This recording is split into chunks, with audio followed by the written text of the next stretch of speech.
Inspector West. Calling Chief Inspector West. Stand by for West. A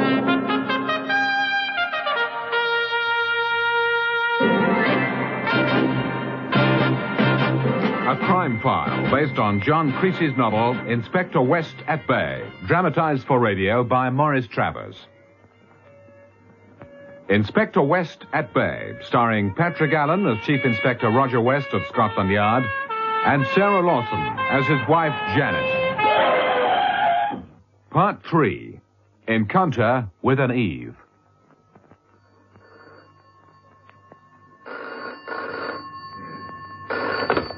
Mark Lessing speaking?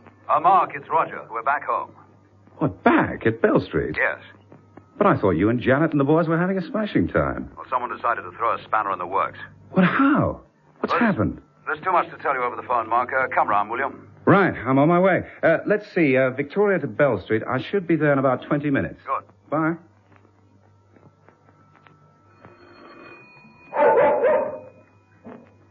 What on earth?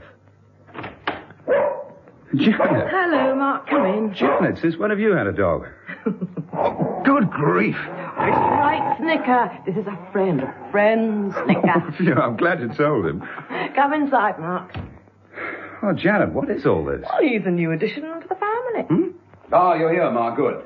Now, Snicker, go up to the boys.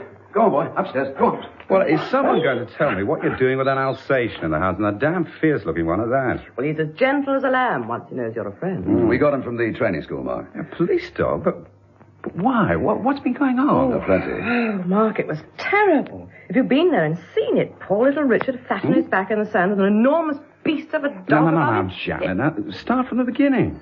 Oh, that's probably Bill Sloan. I left a message for him to ring me. Jan, take Mark into the living room, will you? I'll be with you in a minute. Yes, okay. Chelsea 1492. Sloan here, Roger. Oh, hello, Bill. Get my message? Yes, is everything all right? Oh, far from it. What do you mean? Well, I've had another delivery from our friends, whoever they are. Another one of those letters? Yeah, this time there was something else as well. A bullet. What? You mean someone took a shot at you? No, nothing like that. It came packed in a neat little box, a nice brand new bullet, a .32, all bright and shining. Good God. Well, what was in the letter? Now, short and to the point, it just said, "There's another one like this, waiting for you." Oh, hell. Typed on the same paper and the same machine, I'd say. I'll send it up to the forensic boys in the morning. Not that they'll find any fingerprints if our previous experience is anything to go by. Roger, what about that list I gave you? Have you been through it yet? No, I haven't had a chance, but Mark Lessing's here. We'll put our heads together over it. After I brought him up to date on the Bournemouth business. See you in the morning, Bill. I thought some tea might be a good idea. You'll have a cup, won't you, Mark? Oh. Help yourself to sugar. Thank you. You know, there's one point. It's told us something about these people we're dealing with. Well, two things, in fact. Such as what? Well, first, they've obviously got a damn good information service. Because they knew you were in Bournemouth. And knew what would frighten Richard most. And what's the second thing? Well, it's just this. Whoever's behind this vendetta, campaign of terror, whatever you like to call it, must have plenty of money to spread around. How do you work that out? Well, Jan Lovett's sticking out a mile. Look at the number of people involved so far. The late Bertie Downs throwing acid at me. Someone to deliver that first letter here to Bell Street, and someone to break into Mark's flat. It wasn't Downs, that's for certain. He was dead by then. So that's at least 3 different people, all being used at roughly the same time. And on top of that, the episode in Bournemouth. There was the woman with the dog and the man driving the car they shot away in.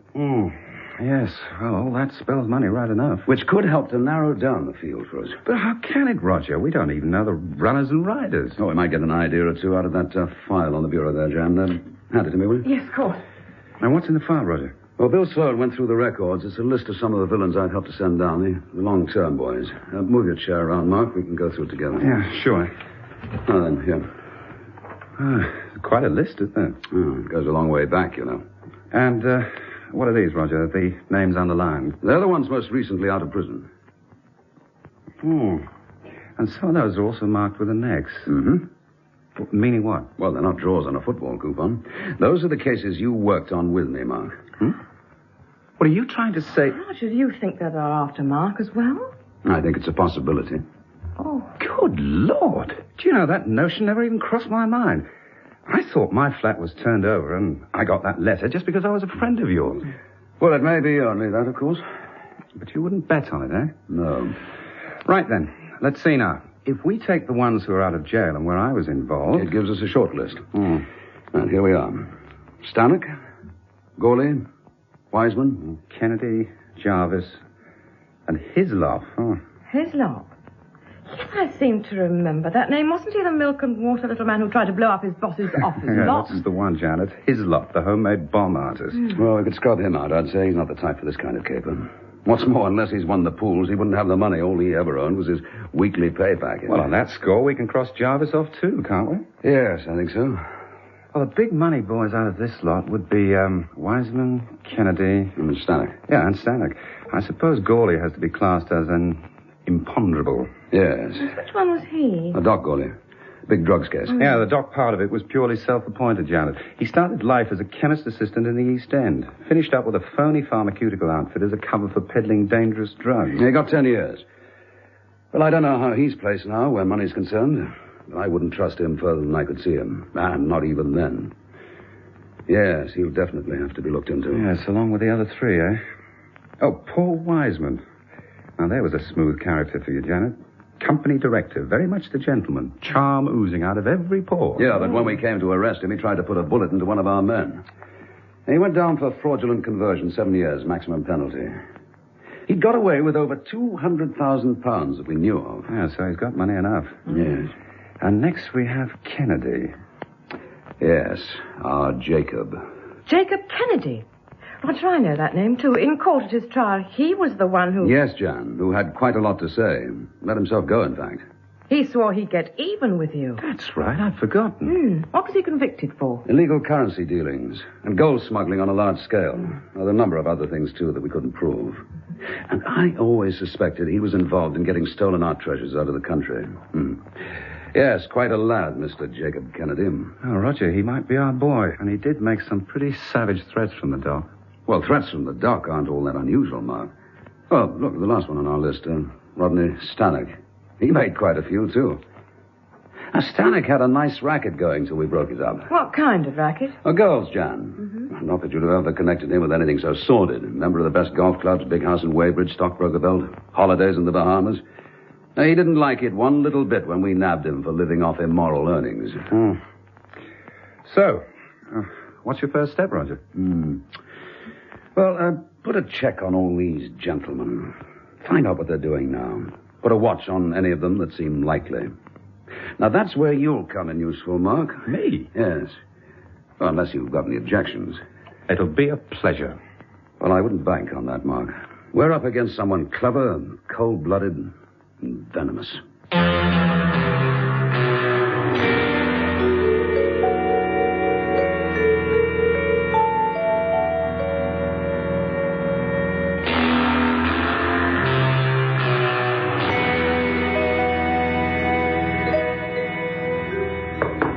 Come in. Yeah, Bill. I've been on to the Bournemouth police again. They haven't been able to trace the car, the woman, or the dog. So they probably weren't locals. Well, it looks like we're in for one of those slow jobs, hard slogging all the way. Two minds with but a single thought, Bill? What? Well, I said the same thing myself, I remember, to Mark Lessing over a week ago. We haven't got much farther in 7 days, have we? Yeah. Well, we're collecting facts, bit by bit. For what good they are. Take Rodney Stanek. Nothing suspicious since he came out of the nick. Been keeping himself out of trouble. Or so it seems, anyway. And there's Paul Wiseman, taking himself off to the south of France. Cap d'Antibes, no less. Yeah, picking up where he left off. He usually went on holiday this time of year. Mind you, Well? it might be significant that he's left the country just when we're starting to make inquiries. It could be sheer coincidence, Roger. It could be, yes. Who else? Oh, yes, Gawley. The doc's gone back to where he started from, the East End, living with some old bag. You know, I can't help wondering about Gawley. Mark's keeping an eye on him, isn't he? Well, he was. But he's concentrating on the Jacob Kennedy at this moment. What's doing in that department? Oh, I don't know. I haven't heard from Mark for the last few days. Roger, Yeah? I've been thinking. Well, you want to watch it, Bill. That can be dangerous, you know. Oh, sure. It might even get me promoted to chief inspector. I don't think I'd care for that, not with you as a horrible example. I think we should pull in this geezer Ben Marino. We're back to that, are we? All right, maybe I am harping on it, but I think Chapman's idea of just keeping him under surveillance is a mistake. Well, I go along with the guy on that. But, Roger, he's the only lead we've got. And a pretty slim one, Bill. Look, we don't know that Marino put Bertie Downs up to throwing that acid at me. We know they were seen together the night before it happened. Yeah, but that doesn't prove he paid Bertie Downs to do the job or gave him the bottle of scotch with the arsenic in it. Well, let's pick him up and ask him a few questions. We'll damn soon find out. Well, and then what? Look, even if Marino was responsible for the attack on me and for putting pay to Downs, well, he didn't do it off his own bat. Now, Marino's only small fry. And if we watch him, he might lead us to the big fish. Okay, you're the boss. Yeah, but there is one thing. He'll have to be watched like a hawk. Now, who's taking care of that? The divisional boys in his district. Oh, fair enough. All the same, it wouldn't do any harm to impress on them that they mustn't let up. I think I'll drop over and see them later in the day. Yeah. Chief Inspector West. Mark here, Roger. Well, I was beginning to wonder if something had happened to you. Yeah, only that my feet are getting flatter by the minute. Mark, any news on the Kennedy front? Yes, well, that's why I'm ringing. Oh, good. I thought I'd better report what I found out so far. Yeah? I'm in a pub called the Four Horsemen. It's across the street from Kennedy's city office. Yes, I know it. I'll see you there in about, say, 30 minutes. Right. Mine will be half a bitter. I'll have it waiting for you. Bye. Bye.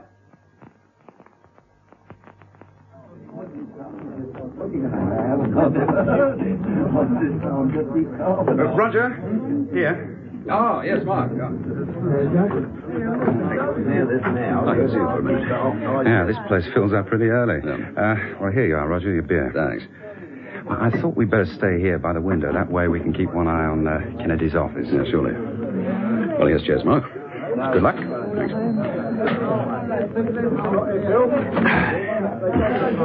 Well, have you had any?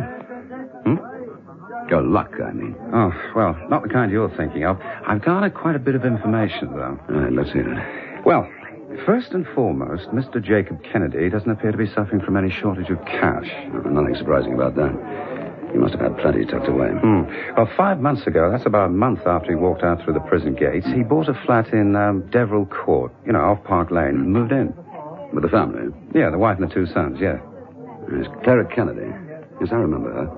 In court, while Jacob was doing his I will repay you act, she was just standing there, looking at him. Never took her eyes off him. And the sons, Charles and Peter, they weren't there on that day, as I recall. No, they weren't. Yes, well, go on, Mark. Well, they've been running the office while Kennedy was inside. It's still known as JK Investments. Yeah, that's right. Crafty boy, Mr. JK. He'd put everything he could into his son's names and Clara's, including the country cottage he owned near Guildford. Yeah, they still have it. Go down for weekends quite often, I gather. How about his day-to-day activities? Well, he's resumed very much his old life, as far as I can see. He plays a good deal of bridge with much the same people he knew before he was put away. And about the only difference is that a couple of West End clubs he used to belong to have barred. Oh, and there is one other difference. He's got a new secretary. Name of Eve Wedlake. Been with him for about 4 months. And a very dolly specimen. No, I don't mean one of your Chelsea birds. I'd put her about 30. And a little bit of a mystery. Oh, what way? Well, I can't seem to find out much about her. Except that she's got a flat in Kensington. 17 Worrell Street. She works rather irregular hours, sometimes at the office over there, even at times down at the cottage. Eve Wedlake. Oh, I'll get Bill Sloan to make a few inquiries, see if he can dig up anything. Oh, fine. Well, I'm trailing her as much as I can at the moment. Right. And talking of trailing, there's a little something else, Roger. Oh? I'm pretty sure I've been trailed myself. What? Yeah. I've spotted him several times now, twice on foot, the other occasions behind the wheel of a car, a grey Mini. Any idea who he is? No, not a notion. Description? Chap around 40, thinnish face, always wears a hat, with one of those Tyrolean feather thingies in the hat band. Are you sure he's following you? It looks jolly like it. Well, do you want me to put a man on his tail? Oh, no, I don't think so. Not yet, anyway, but I thought you better know about it. Yes. Well, keep your eye on him, Mark. And, don't get careless, will you? Not to worry. Well, strange as it may seem, I've developed rather an affection for my own skin after all these years. Hello. What is it? The lady I was telling you about across the street. Just come out of Kennedy's office, see? Well, you couldn't miss her. So that's Eve Wedlake, is it? Oh, you were right, Mark. She's really something, definitely. And those clothes aren't Jane's store, more like Bond Street, I'd say. Roger, the woman at Bournemouth, on the beach with the mastiff. You mean, could it have been her? Yes. Was no way of telling, Mark. I only saw the Bournemouth woman at a distance. Yes, I'd say they're roughly the same build. Both fair, beyond that. She's crossing the road. Roger, I think she's coming in here. Yeah, that's funny. She's not the pub at lunchtime type from what I've observed. Well, look, we'd better not be seen together. I'll take my hand.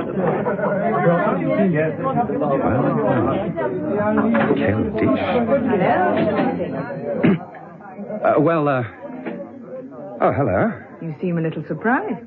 Oh, do I? Oh, well, that's life, isn't it? Full of surprises. May I offer to buy a drink? I'd much prefer you to take me to lunch. You would? You seem rather at a loss for words. Well, I know you've been keeping a watch on me. I saw you come in here from my office window. Did you now? Well, your boss can't keep you very busy. I thought you and I should have a little talk. Of course, if you'd rather not take me to lunch. Oh, perish the thought. What are we waiting for?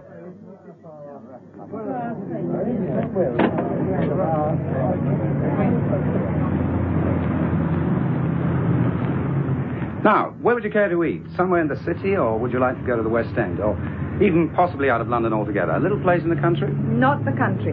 I'm a working girl, remember? But I'll leave you to choose. Oh, right you are. How do you like Italian food? I love it. Then, all we need is a taxi. Hey, there's one. Taxi! Hey, taxi!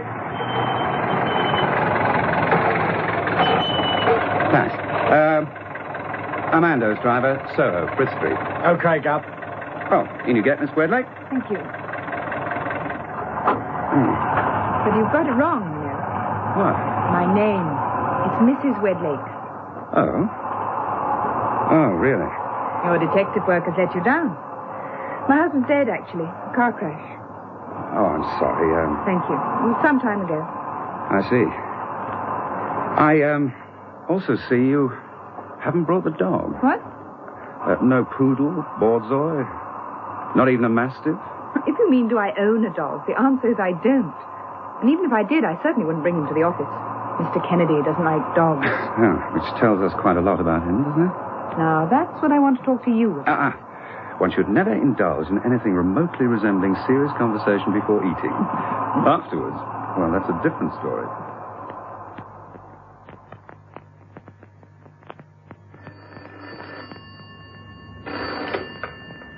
Chief Inspector West's office, Detective Inspector Sloan speaking. Bill, Roger here. Yes, Roger. Just to let you know where I am, in that pub, the Four Horsemen. With Mark Lessing. No, he's gone off. With Kennedy's secretary. What? I'll tell you all about it when I get back to the yard. Meantime, run a check on her, will you? The name is Wedlake. Eve Wedlake. Wedlake.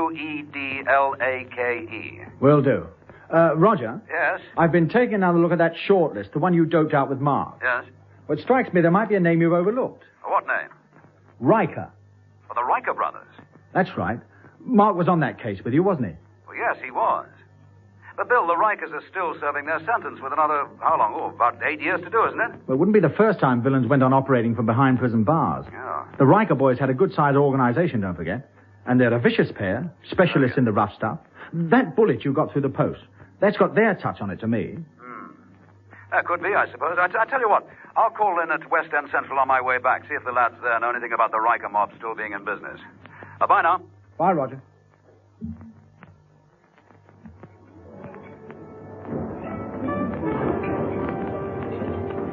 Would you like some more coffee? Oh, I couldn't possibly. That was an absolutely perfect lunch. Well, you must tell that to Amanda. It'll make his day. What about a cigarette, then? Lovely. Thank you. Now, Mrs. Wedlake. Christian names, I think, don't you? All right. Eve, what is all this about? Tell me this first. You weren't really all that surprised when I came up to you in the pub, were you? Oh, you'll have to forgive me. I have grown used to surprises. Doesn't that make things rather dull for you? Oh, well, it's the penalty of being a bachelor. With middle age peering at me round the corner, just keeping oneself alive with a hobby or two. And one's bath chair waiting in the hall? Well, not exactly, though I might even resign myself to that, and quite happily if I had someone like you to push me around. And to answer my few quavering questions, like the one I asked you just now. You're really very patient, aren't you? But Jacob said you would be. I'm beginning to believe that everything he said about you is true. Oh, come now. I'm sure I can't be as bad as that. On the contrary, he has a very high opinion of you. Look, are we talking about the same man? The surname Kennedy, Christian name Jacob? Of course.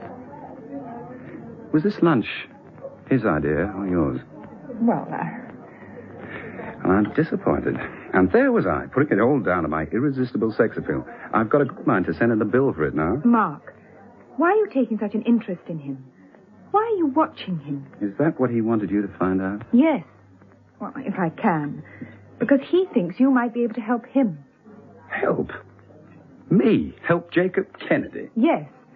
If you think he bears you or Chief Inspector West any malice, you're quite wrong. I am, I? He's a gambler.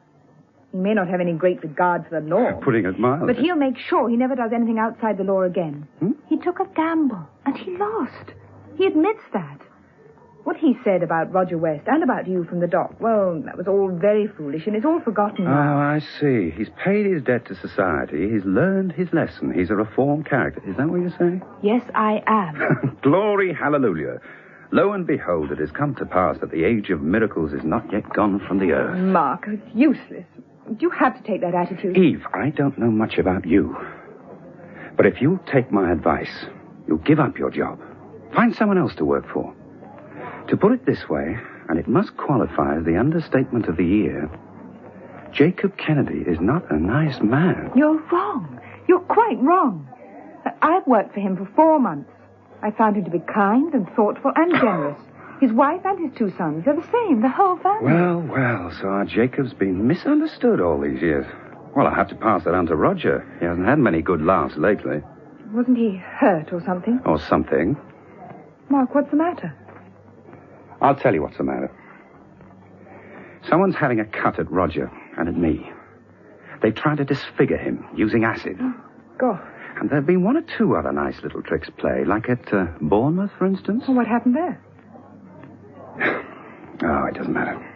Oh. Are you saying that you think Jacob Kennedy had something to do with it? Look, I wouldn't know. But it's not true. And it's a rotten suggestion to make. It was a rotten thing to do. Whoever's behind this, it's not Jacob. Mark, listen. He's in trouble himself. He's being blackmailed. He's been getting letters. Letters? Yes, threatening letters. And now he's beginning to think that his life might be in danger. He won't go to the police because of what happened in the past. But he needs help. Help? His wife and I finally persuaded him. He still won't appeal to the police. He thinks they wouldn't take him seriously or wouldn't care what happens to him. But he agreed to let me talk to you about it. I see. He doesn't really think you would lift a finger to help him. He says he'll get no more sympathy from you than he would from the police. Well, he's right there. And that you'll only say he asked for everything he's getting. But I don't believe it. So which of us is right, Mark? Are you going to say what Jacob thinks he'll say? Or what I believe? Well, what's your answer? And what was your answer, Mark? I didn't give one, Janet. But you must have said something. Well, I didn't commit myself. I equivocated, as my old tutor at Cambridge used to say. Why? Did you think she was lying? I don't know. I tested her out once or twice. I tossed the Bournemouth business at her. I mentioned the Mastiff, but by her reaction, I'd swear she knew nothing about any of it. Oh, but then, of course, women can be very good at concealing the truth. Oh, pooh. So you avoided giving her a definite answer? That's right. What's she like, this, Eve Wedlake? Well, she's beautiful, fair, high-spirited. She's obviously intelligent, and I'd say she's also loyal, warm-hearted, and sincere, I think. And all you've done is to have lunch with her for the first time. Mrs. West, if you're going to sit there with that ridiculous smug feminine look on your face, Not at all. It was time I was doing something about dinner. I'm not sure when Roger will get home. He rang to say he was going down to one of the divisions, but I shouldn't think he'll be long. You'll stay for dinner, won't you? Oh, no, not tonight. Thank you, Janet. I'm still full of food. It was an enormous lunch. Oh, you sure? Yeah, quite sure. I'll go home to the flat. I'll put some music on the record. Oh, I've seen the Zeffirelli, so I think Tchaikovsky. And in the fullness of time, I'll take myself to bed, and I'll see myself out. No. Janet, don't. All right. Bye. Bye.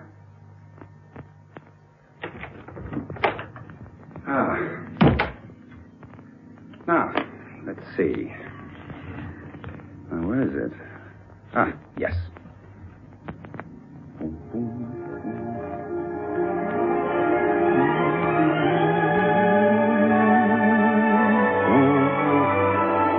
Had a drink?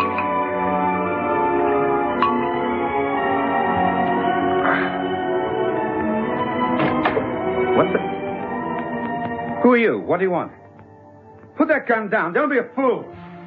Ow! Oh, my God! Oh, my eyes! Oh, my God! Oh, God! The pain! Oh, my eyes! 9, 2. Oh, God! Oh, my God! Chelsea 1492. Roger! Who's that? Mark, the flat! And hurry! Mark. Mark! Mark, answer me!